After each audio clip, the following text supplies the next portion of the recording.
تمہاری منزل یہ نہیں ہے کہ ڈگری مل جائے اور جاب مل جائے، یہ بہت چھوٹے درجے کی چیز ہے۔ میری، تمہارے وی سی صاحب کی، تم بچیوں کی، بچوں کی ایک ہی منزل ہے کہ یا اللہ تو راضی ہو جا۔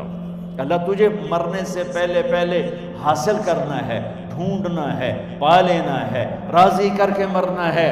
لیتک تحلو والایام مریرۃ ولیتک ترضی والانام عذاب ولیت الذی بینی وبینک عامر وبینی وبین العالمین خراب ولیت الشراب من ودادک صافیا وشربی من ماء المعین السراب فاذا صح منک الود فالکل حین وکل الذی فوق التراب التراب۔ اللہ کو پاتے ہوئے جو سودا کرنا پڑے کر جاؤ۔ عبداللہ بن حذیفہ کو رومیوں نے پکڑ لیا، صحابی ہیں، ان کو آگ میں ڈالنے لگے تو وہ رو پڑے، تو لوگوں نے رومی بادشاہ سے کہا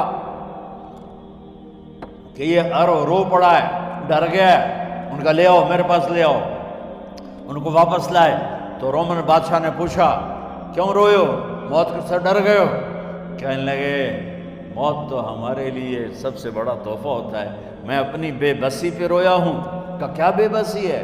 کہ بے بسی یہ ہے کہ ایک جان ہے آگ میں گرتے ہی جل کے راکھ ہو جائے گی، کاش میرے جسم پر جتنے بال ہیں اتنی میری پاس جانیں ہوتی اور میں ایک ایک جان کو اللہ کے نام پہ قربان کرتا۔ آج مرنے کا مزہ نہیں آ رہا، اس پہ رویا ہوں۔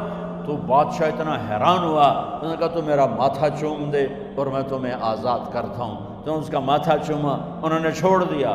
2000 سال پیچھے چلے جائیں، فرعون دنیا کا واحد انسان ہے جس نے کہا انا ربکم الاعلی، میں سب سے بڑا رب ہوں، اور اپنے آپ کے رب ہونے کا دعویٰ انسانوں میں صرف فرعون کا ہے۔ اس کی باندی مسلمان ہو گئی، موسیٰ علیہ السلام کا کلمہ پڑھ لیا، ایمان چھپتا نہیں، وہ پتہ چل گیا۔ فرعون نے اس کو پکڑوایا، اس کی 2 بچیاں، ایک دودھ پیتی ایک ساتھ چلتی، اور اس نے اپنے دربار میں کڑاہ میں تیل ڈلوایا، نیچے آگ لگوائی، تیل ابلنے لگا۔ جب وہ پوری طاقت سے ابلنے لگا تو اس نے فرعون نے اس عورت سے، اس باندی سے کہا یہ آگ تیرے سامنے ہے، جلتا ہوا تیل، موسیٰ کے رب کو مانے گی تو پہلے تیری بچیوں کو جلاؤں گا پھر تجھے جلاؤں گا، اور اگر مجھے رب مانے گی تو تیرے گھر کو سونے چاندی سے بنا دوں گا، تیرے گھر کو سونے چاندی سے بھر دوں گا۔ اللہ کا پا لینا یہ میری آپ سب کی معراج ہے، اور اللہ کو کھو دینا میرے آپ سب کے لیے ہلاکت اور تباہی ہے۔ سنو اس نے کیا کہا؟ اللہ نے اپنی محبت کو ماں سے تشبیہ دی ہے، باپ سے نہیں دی، اور چھوٹا بچہ زیادہ ممتا کو لیتا ہے۔ وہ کہنے لگی فرعون یہ تو میری 2 ہیں، میری 100 ہوتی تو اللہ کے نام پہ آج میں قربان کر دیتی۔ فَاقْضِ مَا أَنْتَ قَاضٍ، کر جو تجھے کرنا ہے۔ تو پاگل ہو گیا، غصے میں کہنے لگا اس کی بڑی بیٹی کو ڈال دو۔ تو انہوں نے اس کو یوں ٹانگوں سے پکڑا اور وہ چیختی چلاتی ہوئی تھی۔ ماں کا ایک بول اس کی جان بچا سکتا تھا، اور پھر گھر جا کے توبہ کر لیتی، وہ کہتی یا اللہ مجھے معاف کر دے، میں نے کلمہ کفر کہا۔ اس کو ٹانگوں سے پکڑا ہوا ہے، اس کے ہاتھ نیچے جھول رہے ہیں، اور وہ اماں بھی کہہ رہی کہ مجھے بچا دو۔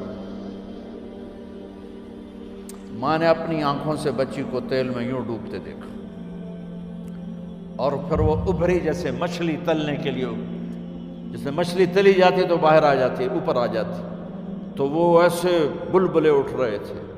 وہ ایک ہی لمحے میں اس کی تو جان گئی، ایک آنسو کا قطرہ اس نے نہیں نکلنے دیا اپنی آنکھوں سے، اور اپنے دل کو جب مضبوط کیا تو میرے رب کی غیرت، میرے رب کی رحمت محبت حرکت میں آئی۔ اللہ نے ماں کی آنکھوں سے پردہ ہٹا دیا، اور ماں نے اپنی بیٹی کی روح کو نکلتے دیکھا، اور وہ کہہ رہی ہے اصبری یا فإن لک من الأجر کذا وکذا۔ ماں جی ڈرنا نہیں، صبر کرو، جنت تیار ہے، جنت تیار ہے، ابشروا۔ معصوم بچی کو تو پتہ بھی نہیں تھا کہ کیا ہونے والا ہے، اس کو پکڑ کے یوں ڈالا، اس کی تو آہ بھی نہ نکلی، اور وہ مچھلی کی طرح تلی گئی۔ اب پھر ماں کا کلیجہ پھٹا، اللہ نے پھر آنکھوں سے پردہ ہٹایا، اور انہیں اپنی بچی کی روح کو نکلتے دیکھا، اور وہ کہہ رہی ہے اسبری یا فإن لک من الاجر کذا و کذا، ماں جی تھوڑی دیر کا صبر، جنت تیار ہے، جنت تیار ہے، جنت تیار ہے۔ اللہ کو پایا سب کچھ پایا، اللہ کو کھو دیا سب کچھ کھو دیا۔ جب اس کو پکڑ کے لے جانے لگے، اس نے فرعون کو دیکھا، فرعون اس کی آنکھوں میں آنکھیں نہیں ڈال سکا، نظریں نیچے ہوں گی اس کی۔ کہنے لگی میری ایک بات مانو گے، میری ایک خواہش پوری کرو گے؟ فرعون نے پوچھا کیا؟ کہ جب میں بھی جل جاؤں تو میری اور میری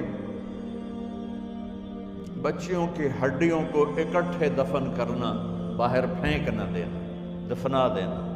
فرعون نے کہا تمہاری یہ خواہش پوری کی جائے۔ انہوں نے کہا میں پیچھے ہٹ جاؤ، میں نے اللہ کو جان دینی ہے، مجھے دھکا دینے کی ضرورت نہیں ہے، میں اپنے اللہ سے ملنے جا رہا ہوں۔ سبحان اللہ، جب اللہ مطلوب ہوتا ہے تو موت محبوب بن جاتی، جب اللہ کی نافرمانی ہوتی ہے تو موت سے نفرت ہو جاتی، مرنا عذاب نظر آتا ہے۔ وہ چھلانگ مار گئی، اللہ اکبر کا نعرہ لگاتی ہوئی، ہڈیاں ادھڑ گئیں، گوشت ادھڑ گیا، ہڈیاں باقی رہ گئیں۔ فرعون نے کہا ایک ہی جگہ ڈال دو، سب کو دفن کر دو۔ دفن 2000 سال کے بعد بچوں بچیوں، 2000 سال کے بعد موسیٰ علیہ السلام کے 2000 سال کے بعد جناب رسول اللہ صلی اللہ علیہ وسلم دنیا میں تشریف لائے۔ 40 سال کی عمر میں نبوت ملی، 50 سال کی عمر میں معراج ہوا، 2050 سال کے بعد میرے نبی کی سواری بیت المقدس جا رہی ہے، اور بیت المقدس پر جب وہ اوپر پہنچے ہیں تو مصر وہاں سے قریب ہو جاتا ہے۔ جب وہ اترنے لگے تو میرے نبی نے کہا جبریل جنت کی خوشبو آ رہی ہے، جبریل جنت کی خوشبو آ رہی ہے۔ کہاں سے آ رہی ہے؟ ابھی تو جنت اوپر ہے، ابھی تو اوپر جانا ہے، تو یہ زمین سے جنت کی خوشبو کیا آ رہی ہے؟ تو جبریل نے عرض کی یا رسول اللہ، فرعون کی ایک باندی تھی جو اللہ سے سودا کر گئی جان کا اور اپنی بچیوں کا، اس کی بچیوں کی ہڈیوں کو جہاں دفن کیا گیا ہے، یہ خوشبو جس دن انہیں دفن کیا تھا اس دن سے لے کر آج تک یہ خوشبو آ رہی ہے، اور یہ قیامت تک آتی رہے گی۔ اللہ اپنے نام پہ قربان ہونے والوں کی یوں قیمت لگاتا ہے، پہلے اپنی منزل طے کرو، پہلے اپنی منزل طے کرو، پہلے اپنی منزل طے کرو کہ مجھے اپنی زندگی کی سے لینا کیا ہے، مجھے اللہ کو پانا ہے، مجھے اللہ کو پانا ہے۔ میں نے اللہ کی قسم، اگر اللہ راضی ہے تو پھر موت سے بڑھ کر کوئی تحفہ نہیں، اس سے بڑھ کر کوئی خوبصورت پیغام نہیں، اور اگر اللہ ناراض ہے تو موت سے خوفناک کوئی پیغام نہیں۔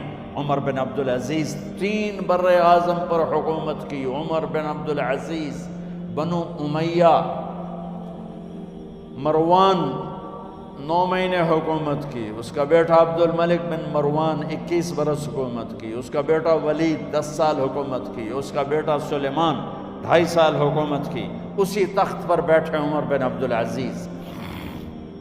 پہلے چاروں نے اللہ کے شریعت کو قربان کیا حکومت کے لیے، عمر بن عبدالعزیز نے اپنے آپ کو قربان کیا اللہ کے لیے، حکومت کو پاؤں کے تلے رکھا اور اللہ کی رضا کو سامنے رکھا۔ ان کو زہر دیا گیا، جب ان کی موت کا وقت قریب آیا تو انہوں نے رجا بن حیوہ کو بلایا۔ سننے والی بات ہے بچوں، ان سے فرمانے لگے سنو، میں نے 3 بادشاہوں کو قبر میں اتارا۔ اب بچیاں تو قبرستان جاتی نہیں، ہم تو اپنے ہاتھوں سے قبر میں اتارتے ہیں اور اوپر مٹی ڈالتے ہیں اور اوپر اینٹیں ڈالتے ہیں اور پھر منو مٹی میں دبا کے واپس آتے ہیں۔ یہ منظر آپ بچیوں کے تو دیکھنے کا بھی نہیں ہے۔ وہ کہنے لگے میں نے 3 بادشاہوں کو مٹی میں ڈالا، لیکن ان کے کفن کی گرہ کو جب کھول کے دیکھا تو ان کے چہرے قبلے سے ہٹ چکے تھے، وہ رنگ ان کے کالے پڑ چکے تھے۔ ولید بن عبد الملک، سلیمان بن عبد الملک، عبد الملک بن مروان، عبد الملک باپ، ولید بیٹا، سلیمان بیٹا، یہ تینوں کا ان کے چہرے کالے ہو گئے تھے اور ان کا قبلے سے منہ پھر گیا تھا۔ اب میں مرنے لگا ہوں، مجھے پہلے ضرور چیک کرنا کہ میرا اللہ میرے ساتھ کیا کرتا ہے۔ پہلے تینوں کی ظلم کی حکومت تھی، ان کے چہرے قبلے سے کیوں ہٹ گئے؟ آپ کو عجب بات بتاؤں، ولید بن عبد الملک روزانہ تہجد میں کھڑے ہو کے 10 سپارے پڑھتا تھا، 10 سپاروں کی تلاوت تہجد میں کرتا تھا کھڑے ہو کے، اور قبلے سے چہرہ ہٹ گیا۔ سلیمان بن عبد الملک تہجد گزار، چہرہ قبلے سے ہٹ گیا، ظلم کیا، ظلم کیا، ظلم کیا، خون کو پانی بنا دیا، حکومت پر شریعت کو قربان کیا، رشتے ناتوں کو قربان کیا۔ اللہ نے قبلے سے چہرے، نمازیں منہ پہ مار دی، روزے منہ پہ مار دیے، حج زکاتیں منہ پہ مار دی، تہجد ان کے منہ پہ مار دی، اور ان کے چہروں کو قبلے سے ہٹا دیا اور رنگ کالے کر دیے۔ عمر بن عبدالعزیز نے اسی سلطنت کو عدل سے بھر دیا، اسی سلطنت کو عدل سے بھر دیا۔ کیسی سلطنت کی؟ جب گورنر تھے تو 60 اونٹوں پہ سامان چلتا تھا، جب امیر المومنین بنے تو بچے کہنے لگے ماں سے، بچے بچیاں 12 تھے، ماں سے کہنے لگے کہ عید کا موقع آ رہا ہے، ابا سے کہو ہمیں نئے کپڑے تو لے کر دیں۔ ان کی ماں کا نام ہے فاطمہ، بچوں کی ماں کا نام فاطمہ بنت عبد الملک۔ یہ دنیاوی سٹیٹس میں سب سے بڑی خاتون گزری ہے، آج تک اس کے لیول کی کوئی عورت نہیں آئی۔ دادا بادشاہ، باپ بادشاہ، 4 بھائی بادشاہ، 6 خامند بادشاہ، 7 نسبتوں سے یہ عورت شہزادی رہی ہے۔ حضرت عمر گھر آئے، بیگم نے کہا بچے کپڑے مانگ رہے ہیں۔ حضرت عمر کہنے لگے میرے پاس تو پیسے نہیں ہیں، تنخواہ میں تو مشکل سے روٹی پوری ہوتی ہے، کہاں سے لے کر دوں؟ تو تھوڑی دیر خاموش رہی بیگم، پھر کہنے لگی آپ ایسا کریں، اگلے مہینے کی سیلری ایڈوانس لے لیں، اس سے میں کپڑے لے لیتی ہوں اور روٹی کا خرچہ میں مزدوری کر کے، گھر بیٹھے مزدوری کر کے چلا لوں گی، آپ 1 مہینے کی تنخواہ ایڈوانس لے لیں۔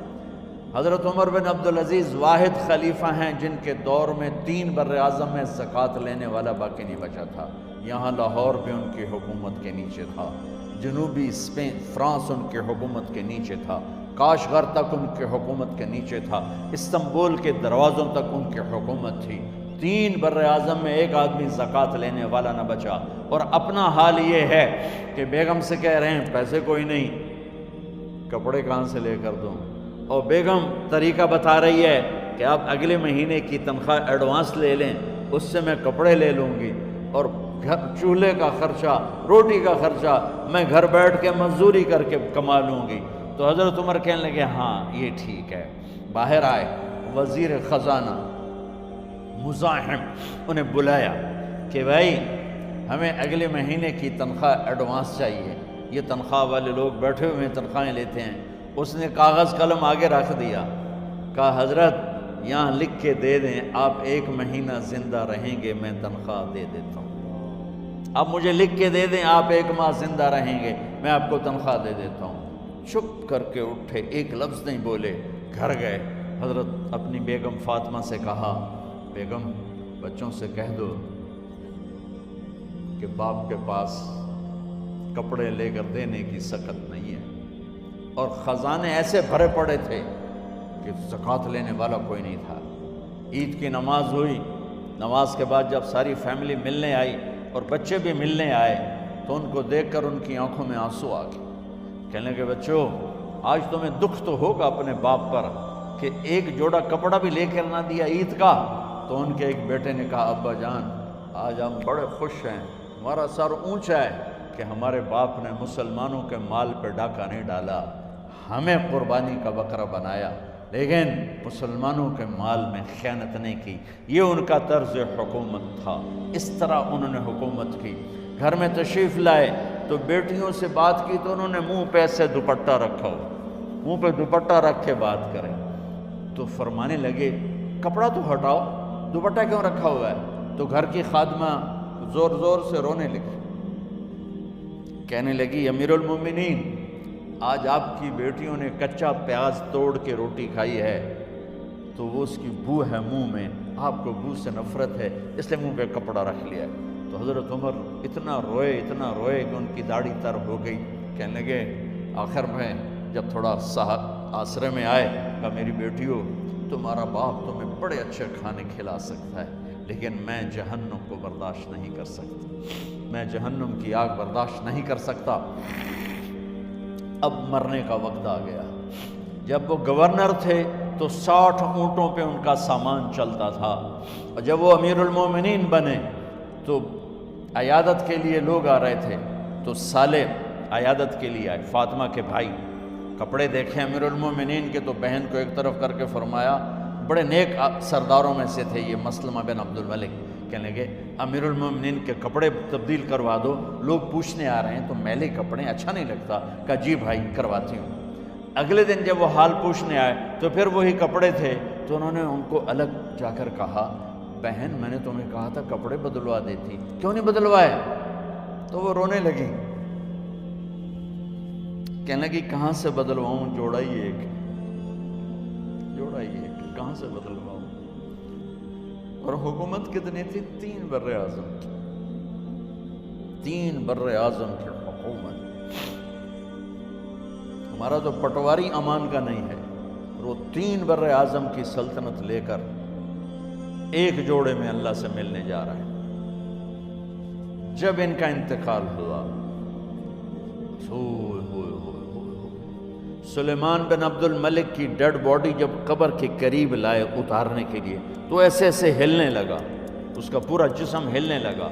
تو اس کے بیٹوں نے کہا کہ ہمارے ابا زندہ ہیں، تو حضرت عمر نے فرمایا بیٹو زندہ نہیں ہیں، عذاب قبر جلدی شروع ہو گیا ہے، عجل اللہ بالعقوبہ، قبر کی پکڑ پہلے شروع ہو گئی ہے، چھپاؤ اپنے باپ کو جلدی۔ جب عمر بن عبدالعزیز کی ڈیڈ باڈی قبر کے قریب کی گئی اور ان کا بھائی اتارو، بھائی وہ باتیں شروع ہو جاتی ہیں، رومال ڈالو، چادر پکڑو، ادھر سے پکڑو، تو ایک دم ایسے ایک پرچہ ہوا میں اڑتا ہوا سب نے دیکھا، وہ آتے یوں آ کے حضرت عمر کے سینے پر گر گیا، سب دیکھ رہے ہیں۔ جب پرچے کو اٹھا کے دیکھا گیا تو اس پہ ایک سطر پہ لکھا تھا بسم اللہ الرحمن الرحیم، اور دوسری سطر پہ لکھا تھا براءۃ من اللہ لعمر بن عبد العزیز من النار، یہ عمر کے لیے جہنم کی آگ سے نجات کا پروانہ ہے۔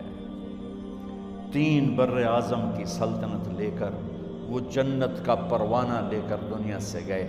جب ان کو قبر میں اتارا گیا تو انہوں نے رجا بن حیوہ سے فرمایا تھا 3 بادشاہوں کے چہرے دیکھے قبلے سے پھر گئے، رنگ کالے پڑ گئے، مجھے تم نے دیکھنا ہے کہ کیا ہوتا ہے؟ تو رجا فرماتے ہیں جب میں قبر میں اترا اور ان کے کفن کی گرہ کو کھول کے دیکھا تو چہرہ قبلے کی طرف فکس تھا، اور مجھے یوں لگا جیسے 14ویں رات کا چاند قبر میں اتر آیا۔ میرے عزیزو، طلبہ و طالبات، اللہ کو اپنی منزل بناؤ، اللہ کو اپنی منزل بناؤ، اللہ کو اپنی